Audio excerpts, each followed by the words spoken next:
Hi everybody, Carrie Baughcum here. So excited to be back here with you guys for another adventure, right? Today I want to talk to you about endurance. Not like let's go run and train for a marathon and work up that endurance, or let's write a really long essay and work on that endurance. I'm talking about like the endurance that our students sometimes have to experience in class, that grit, that this is really hard, and now what do I do? And I want to do that by telling you a story. A story about a girl, no, a story about a knight who is faced with a challenge and who has to endure to conquer it. So let's get started. Once upon a time, there was a knight. One day, she was faced with a challenge that would require her to go on a quest.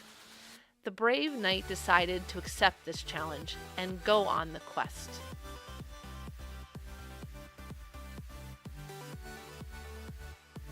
At first, she conquered each challenge with a boom and a pow and I totally got this. And the brave knight was so proud of her skill. Suddenly, a feeling came over the brave knight. This is too hard. Grrr, I don't like this right now. Oh no, I'm so frustrated. And then anger took over. I'm mad. I can't do this anymore and I don't like it. Until finally, the brave knight decided she wanted to give up.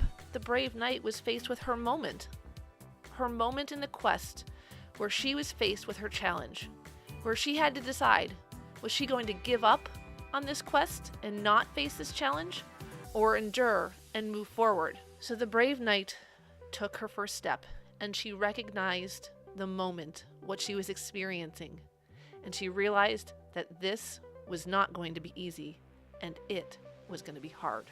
So she summoned up her words, the words that give her strength and remind her of what she's capable of. I'm ready. I got this. I can do this. I worked hard for this. And then she took a deep breath and stayed calm and took another one because this was really, really hard. And then she looked inside herself and looked around and remembered her tools, the tools that she had that were available to her that would help give her strength, remind her of her training, remind her of the information that she knew, the skills she had, and that she was also able to just ask for help if she needed it.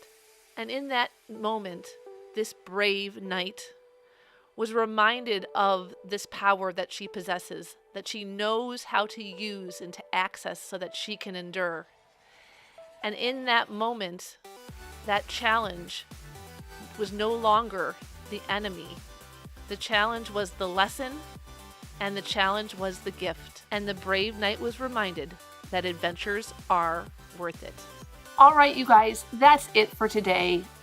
What a fun story. And I have to be honest with you, the story was inspired by a moment in my classroom that I had with a student. And it really took me back to a place of reflection in the moment when I had to think about how this student was going to conquer this moment when they were really, really frustrated. And were we going to just say, you know what, this is too hard and we're going to stop? Or was I going to take a moment, step away from the math problems and embrace the moment for what it was, which was an opportunity for me to take that student through the process of how to deal with a challenge, and then channel all these great tools that that student has so that they can endure and ultimately succeed at something that was at first glance really, really challenging. So I love being inspired by life. I love being inspired by my students and the experiences that I get to have with them every day. And I feel so lucky that they teach me so much and that I get an opportunity to impact their lives with just these small moments like the knight versus the dragon. I hope you enjoyed the story. I love the story. I hope that it connects with you or a moment in your classroom or a student that you'd work with. I know growth mindset and endurance and this kind of iteration and facing a challenge and moving forward and moving past it. It's something that we're all learning to embrace as educators and as people, and it's really enriching lives, this new kind of mindset that we're allowing our students and ourselves to have. So if you have experiences or great ideas that you use in your classroom, I would love to hear them. So until next time, you guys, whether it's bringing out the best in your students, creating, learning, or just being you, there are no rules. Later, guys.